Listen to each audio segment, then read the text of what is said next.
Hey film fans, welcome to CINEPRO, your ultimate hub for all movie recaps. From heartwarming classics to the latest blockbusters, everything moves on the platform too. We see a bunch of kids running and playing in this quirky kind of eerie park soon after a bunch of adults start shouting out what they like to eat: pizza, ice cream, eggs, and meat. Every single one of them signs a contract that guarantees they get to enjoy their favorite dishes every single day. One man gets the promise that he can chow down on pizza every day. He warns that if they don't hold up their end of the deal, he'll get as jumpy as he did when he almost set his parents' house on fire while they were sleeping right away. We see the pizza coming in at level 24. But hold up, only fear subdues beasts. He set his parents' house on fire while they were sleeping. Right away, we see the pizza coming in at level 24. But hold up, it shows up incomplete and with a bite taken out of it since some guy from the 21st floor scarfed down the meat. Because of this, the mentally troubled guy snatches another dish that isn't his, feeling like his side of the bargain isn't being honored.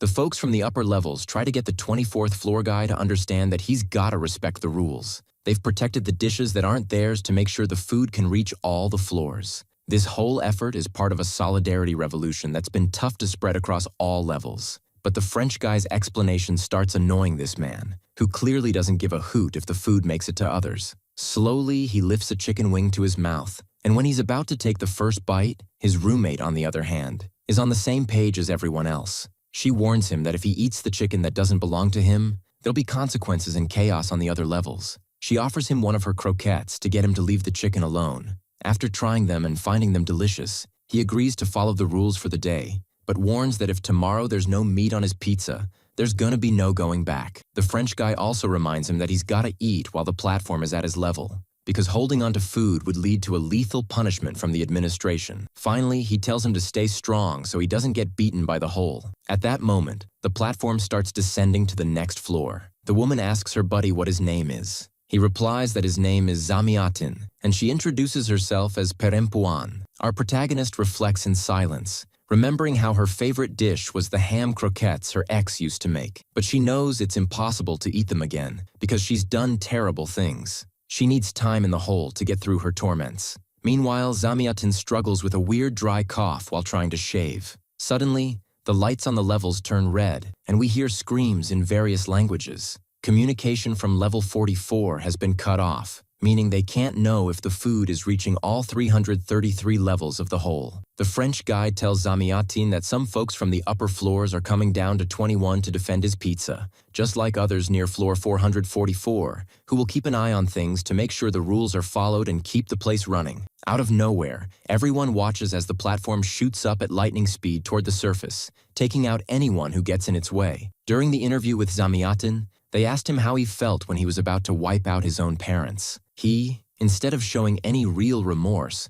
told the interviewer that they sent him there simply because they wanted to get rid of him. The next day, the floors above our protagonists are worried because on level 21, they refuse to follow the laws. Terrible crashes and screams echo every time the platform goes down another floor. The French guy and his partner shout to Zamiatin and Perempuan that they gotta remove the bars from the beds to defend themselves. But when the platform hits level 24, we see a curious plating and the French guy fallen from his level. Plus, the heat is taking a toll on his partner, since there's food scattered all over the floor and time is running out. The woman, trapped in the heat, catches fire while the fight with the troublesome floor rages on. Perempuan desperately tries to put out the flames that are devouring the woman. Zamiatin, however, stays frozen in place the whole time. The platform starts to descend again, and now they gotta get rid of all the food, or they'll be frozen to death. Luckily, they manage to save themselves, and the guy from the 21st floor ends up unconscious and immobilized. They won't let the overweight man attack the one who ate his pizza. He blames the French guy for holding onto a law that,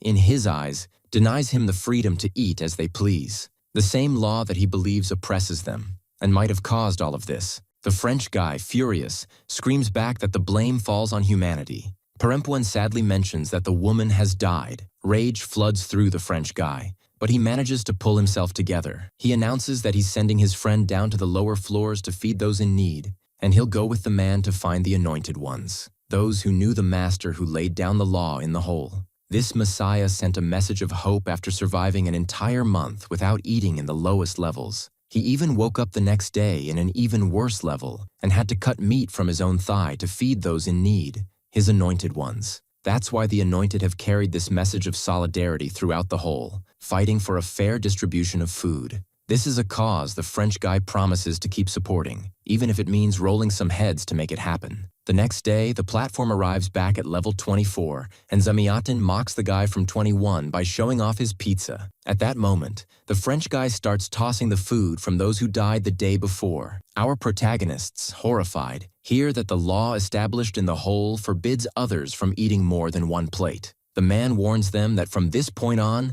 they gotta protect the plates of food and get rid of them. No one should see the death of a comrade as a prize. He takes the guy from level 21 and places him on the platform, intending to find some anointed before they reach level 44. As the days go by, our protagonists work hard to enforce this newly discovered law even though Zamyatin isn't fully on board. As time passes, they start getting to know each other better and begin living together like true companions, civilized and supportive. The last day of the month has finally arrived. The man looks at one of Perampuan's drawings and admits that he's not as naive as he seems. He explains that his whole life was dedicated to mathematics until he decided to abandon it when he realized he couldn't trust an imaginary solution. He argues that if such a solution is called imaginary, it's because it belongs to a non-physical reality of the universe they inhabit, which fed his distrust of everything around him. Zamyatin left behind his life, his job, his research, and even his family to return to his parents' house for the same reason: distrust. According to him,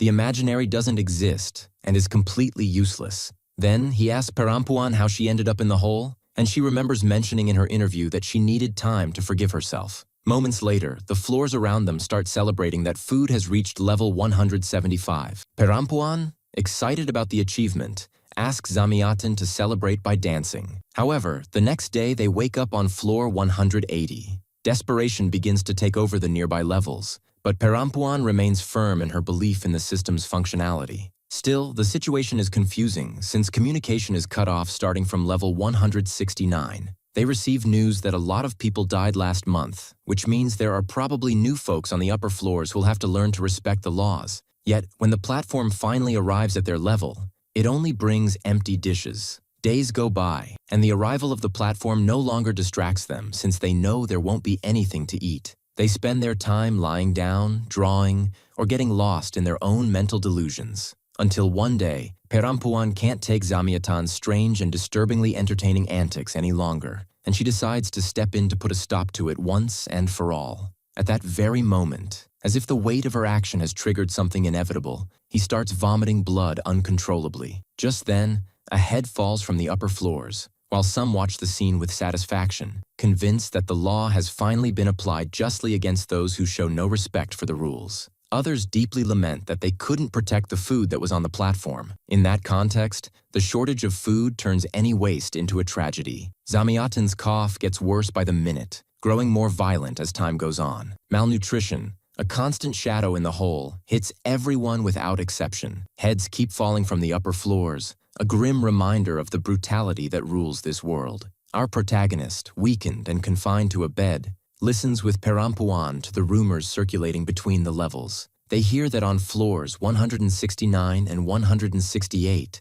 all that's left is chaos and bad behavior. The people on those levels have started being called barbarians because they're trying to sabotage the already fragile communication between the different floors of the whole. Still, the rumors keep spreading through the levels, and with them, people start pointing out those who supposedly don't follow the laws. Among those named is Zamyatin, the obese guy from level 24, known for his disregard of the rules. But Perampuan, always trying to keep a sense of survival, argues that they themselves were once on level 46, and during that time, they did everything they could to avoid being labeled as barbarians, acting with integrity. Turning her attention back to Zamyatin, he, barely able to speak, confesses that he knows his end is near, that he's going to die soon if he doesn't get proper food. Faced with this desperate admission, Perampuan, in an act of compassion, suggests that they do whatever it takes to survive, even if it means facing punishments or sanctions. After all, in this place,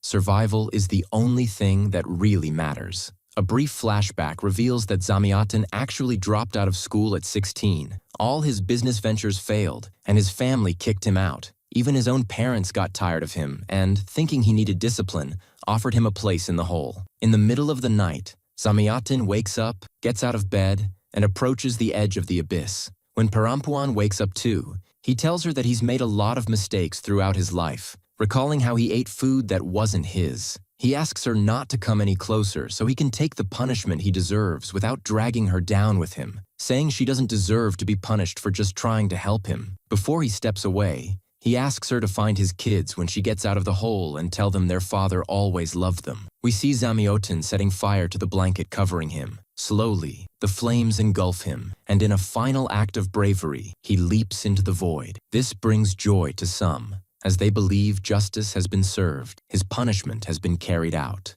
Down below, we can clearly see a group of people standing at the very bottom of the hole. The next day, Perempuan wakes up on level 51 with a new companion. From the upper levels, word comes that no barbarian has been identified, and from the lower levels, they report that up to level 71, everyone is loyal and new.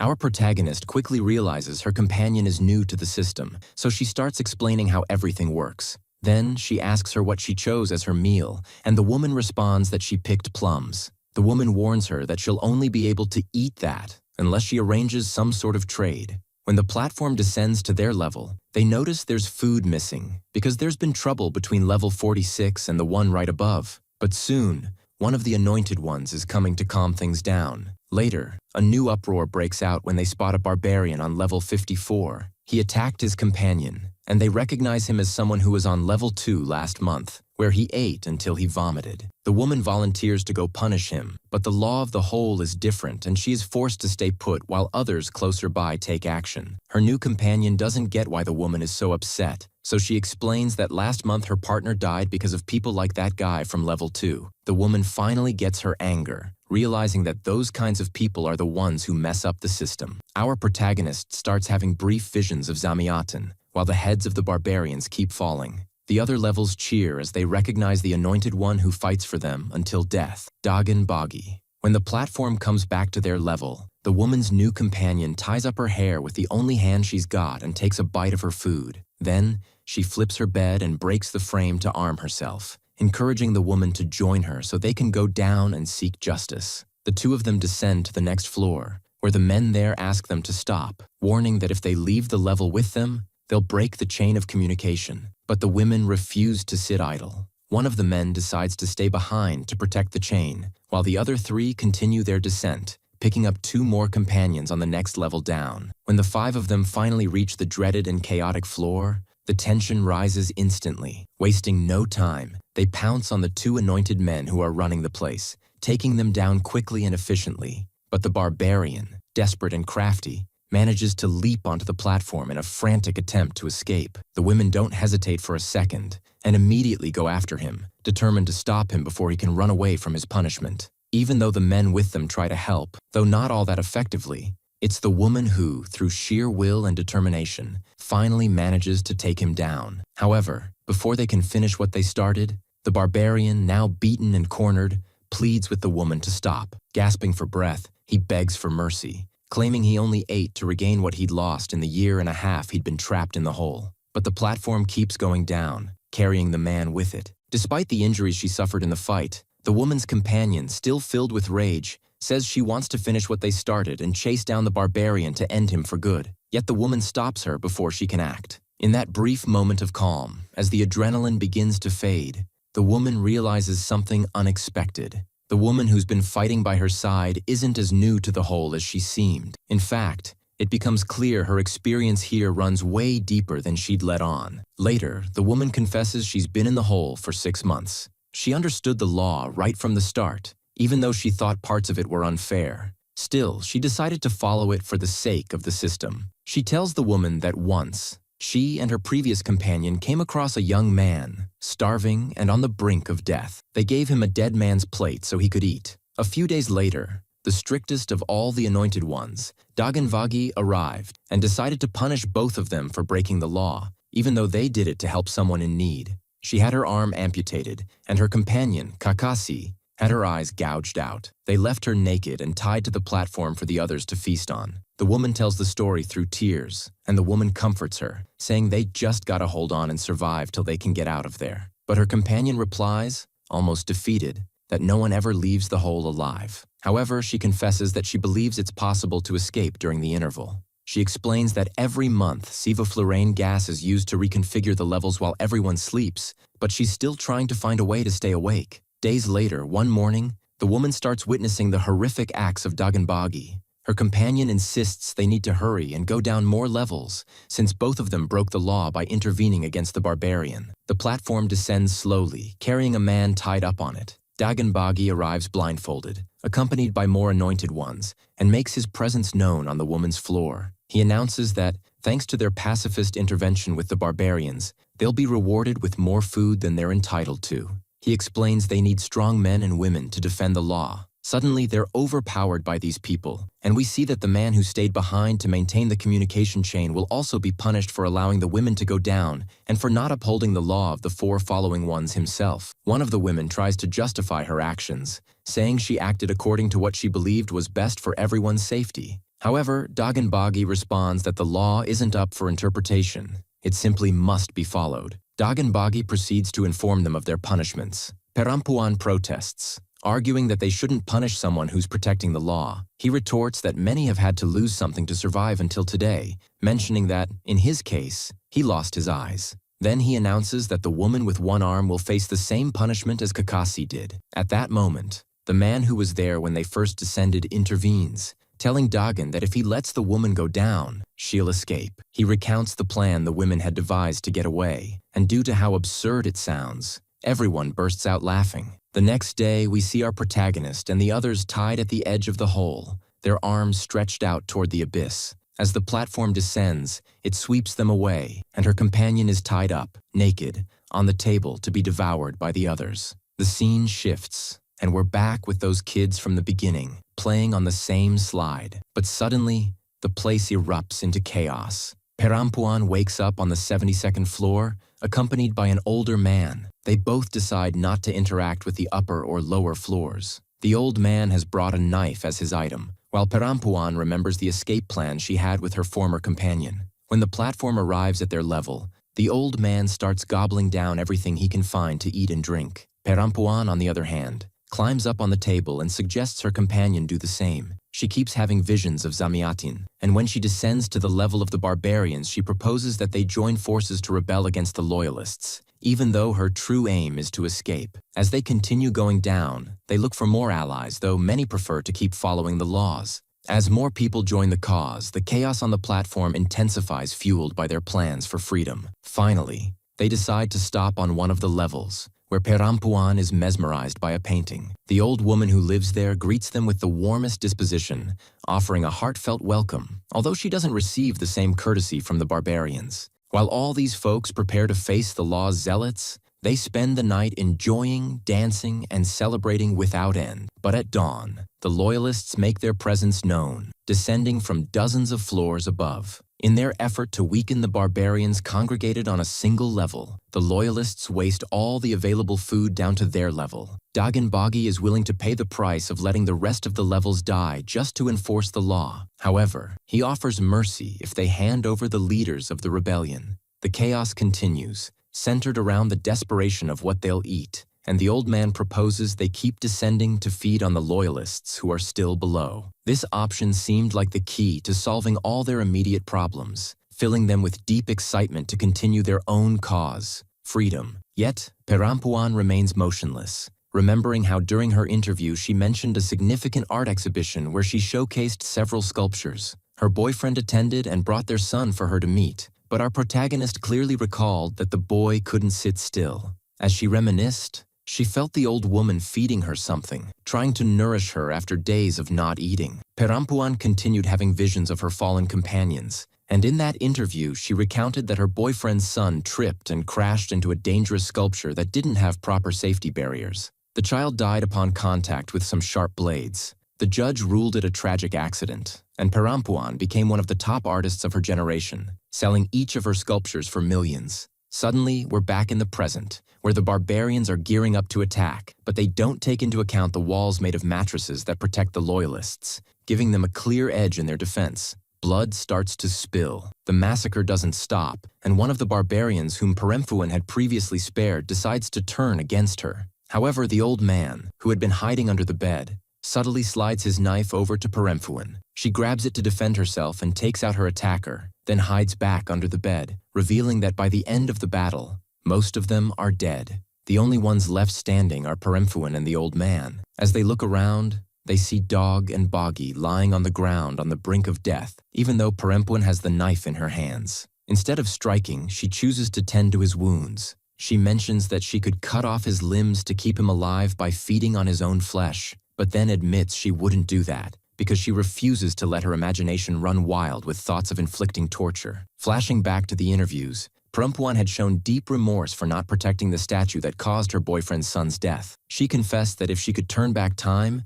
she'd do anything to save him. But since that wasn't possible, she decided to enter the pit to take some time for reflection. As the days go by, our protagonist begins to clean the room and tells the old man she's going to leave. He responds that he'd stay, because that had been the best month of his life. However, despite fighting for freedom, they both understand they can't escape their own moral prison. Perempuan remembers more of her conversation with her former companion, who told her they needed to pretend to be dead so they could get taken out of there, and then improvise later. At that moment, we see the children again. They're all fighting absurdly until one of them, illuminated by a light, is pulled away by some guards. They make their way to him, whisper something in his ear, and calmly take him away. Our protagonist manages to wake up just as the gas starts to spread throughout the pit, since just moments earlier she had ingested a hallucinogenic patch she found in a painting she had held onto at all costs since she saw it in the hands of the educated old woman. Just as her friend had instructed her, she pretended to be dead to get taken out during the cleaning. They brought her to the 333rd level, at the very end of the pit, and there she took advantage of a moment of distraction to free herself from her bindings and hide under the bed on top floor. From her hiding spot, the woman watched as they cleaned and organized everyone, getting them ready for the start of another hellish month. Even though her goal of escaping was crystal clear, her weakened body began to succumb to the effects of the gas. Spotting a sleepy child on the bed in that last level, she decided to save him, wanting to spare him from such horrific suffering. However, in the process, she hit her head hard, unleashing a torrent of terrible hallucinations. Perempuan saw the people from her visions gathered around a table, urging her to annihilate the child so they could devour him. Though horrified, she refused, and suddenly she snapped out of her trance. Now fully aware, the woman descended beyond the last levels, coming across a group of starving people desperately searching for food among the scraps left on the platform. One woman from the group told her that only children were allowed to go back up. Despite Perempuan's unwillingness to abandon the child, they told her that her journey had come to an end, but she could still offer the little one a chance at salvation. With her heart heavy with sorrow, she allowed the child to go up alone, hoping he could save himself. In a post-credits scene, it's revealed that everyone present had made similar choices at some point. We see Gorang and Trimagasi again, where Gorang mentions that the girl on the platform was the message. However, Perempuan emerges from the shadows and asks what he's doing there. Neither of them answers, but they embrace in a silence that's thick with meaning. If you liked today's video, don't forget to like, subscribe to the channel, and activate the bell to receive all new updates. See you in the next